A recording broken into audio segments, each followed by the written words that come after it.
bienvenue sur Newland TV. Aujourd'hui, nous partons à Badji-Fort, accompagnés de notre reporter Gilles Frissina, rejoindre le Fonds d'art contemporain. Merci et à bientôt sur Newland TV. Le deuxième consiste à créer un certain nombre de fiches pédagogiques autour d'œuvres qui seront visibles dans le Fonds d'art contemporain pour les primaires et les scolaires, et recevoir un maximum de public avec le maximum d'informations pour rendre l'art accessible à tous. Au centre d'art contemporain, le Fonds d'art contemporain en forfait d'épée. Alors ça vient de commencer avec un discours de l'animatrice et puis le suivi du tableau, de l'exposition. Le Fonds d'art contemporain en Guadeloupe, depuis quand? Alors le Fonds d'art contemporain du Conseil général, ça doit faire depuis les années 80. Donc chaque année, le Conseil général achète un certain nombre d'œuvres.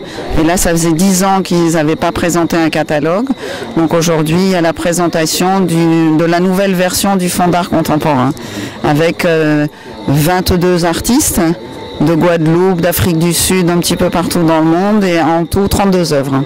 Et les artistes de Guadeloupe, quels sont les artistes de Guadeloupe qui sont? Alors les artistes de Guadeloupe, il y a Nankin, il y a Bruno Pédurand, il y a Richard Victor Saint-Silly, Claudie Cancelier, Michel Rovellas, enfin tous nos grands artistes, Antoine Nabajot, et puis aussi un Sud-Africain, Bruce Clark, il y a aussi un Mexicain, Juan Frutos, il y a des amis de la Martinique à côté avec Henri Guédon, il y a des amis d'Haïti, donc ça commence à être une collection internationale.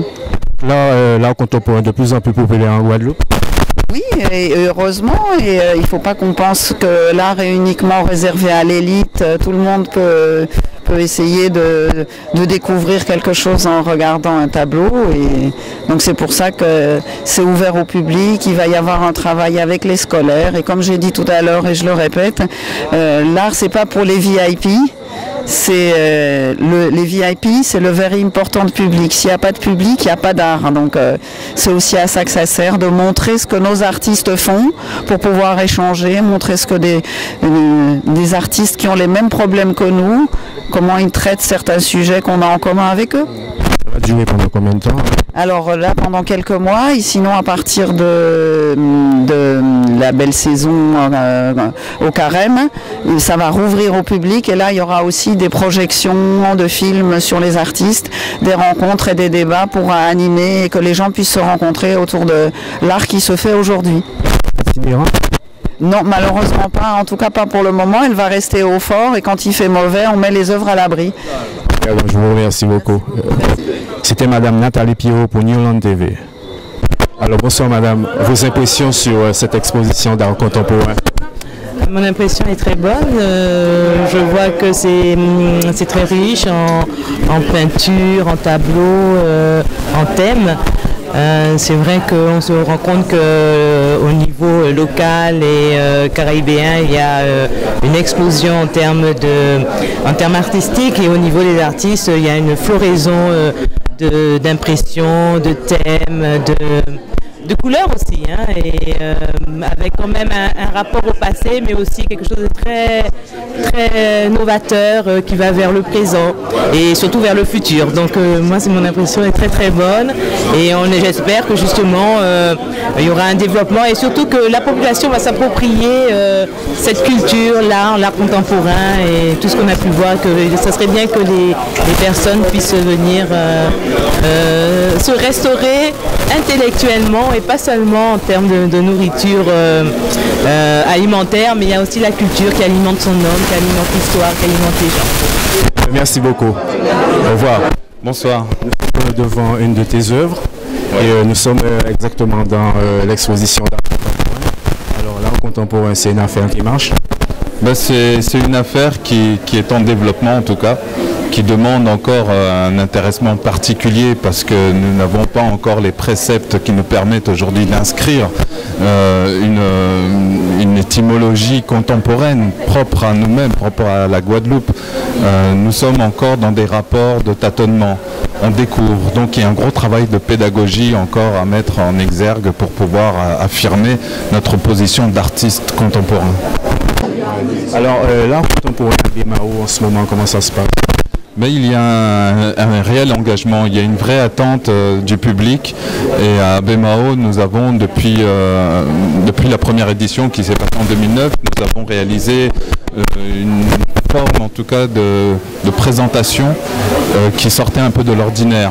Cette édition, qui est la 3e, s'ouvre sur la jeune création et participe en tout cas à l'élaboration de la diffusion, du rayonnement des artistes contemporains en Guadeloupe. Abemao, c'est aussi une manifestation qui a des prétentions internationales, qui regroupe des artistes qui viennent pour cette édition-là d'Afrique, qui vont venir du Venezuela, de Paris. On a toujours essayé depuis la seconde édition d'amener d'autres artistes qui sont sur le marché international, de venir se confronter, se rapprocher, d'échanger, de partager avec nos artistes guadeloupéens. Le fait est que dans ces rapports, il y a justement cette substance créatrice qui est fondamentale, qui va permettre une élongation, à une élaboration, et à mettre en place une stratégie dans laquelle nous allons pouvoir nous projeter et diffuser notre interprétation du monde, notre identité et notre rapport au monde. C'est une grande dynamique des artistes d'art contemporain en ce moment.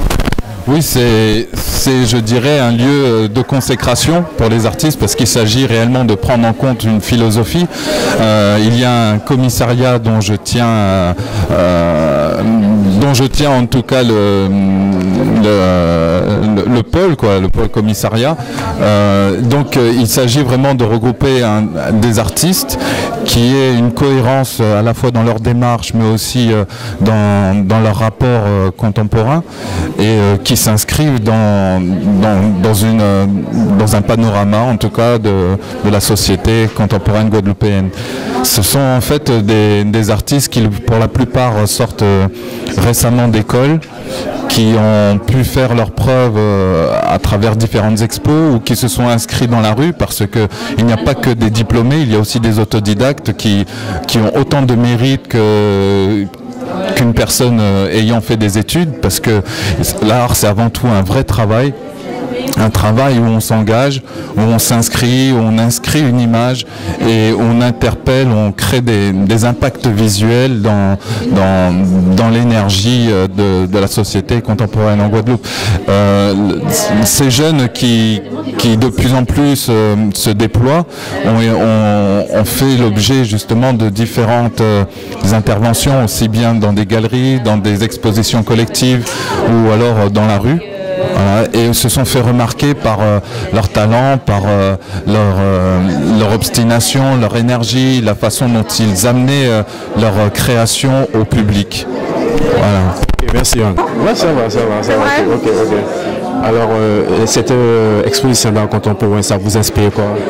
Ben écoutez, moi je suis déjà très contente d'être là parce que en fait j'adore l'art, j'adore la culture et voir finalement ce que le Conseil général a pu engranger de culture et de tableaux d'art, d'œuvres au niveau de la Guadeloupe, je trouve ça extraordinaire. En plus, vous savez, on est dans les sous-sols, mais il y a aussi une formidable exposition en plein air, hein, c'est du land art de Guy Gabon, je trouve ça également extraordinaire, pouvoir vraiment habiller les arbres comme ça de façon aussi créative, je trouve ça vraiment, on a vraiment des talents ici et il faut vraiment les exploiter.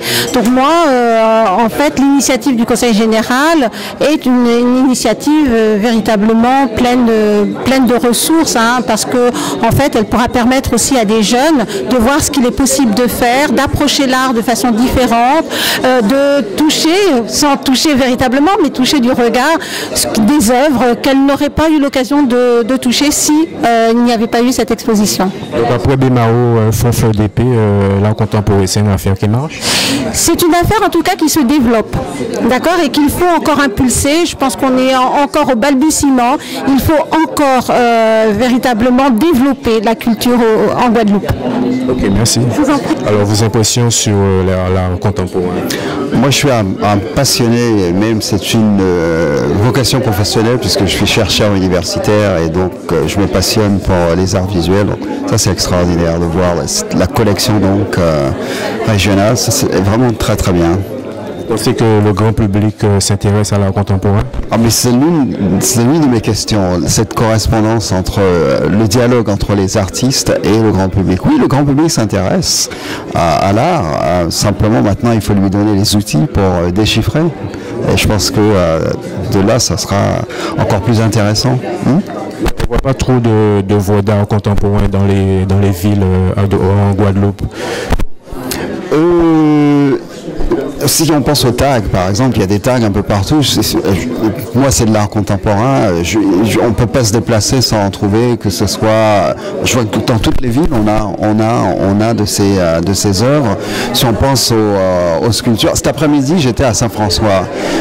J'étais à Dubédou. Je suis d'abord allé à Dubédou. Je cherchais cette sculpture qui célèbre le travailleur indien. J'ai pas pu le trouver.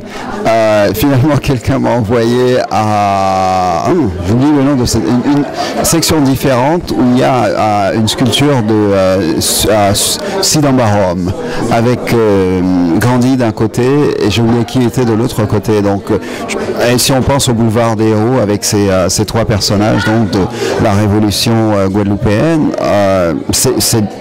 il me semble que c'est de l'art contemporain. Ok, je vous remercie. Okay. Au plaisir.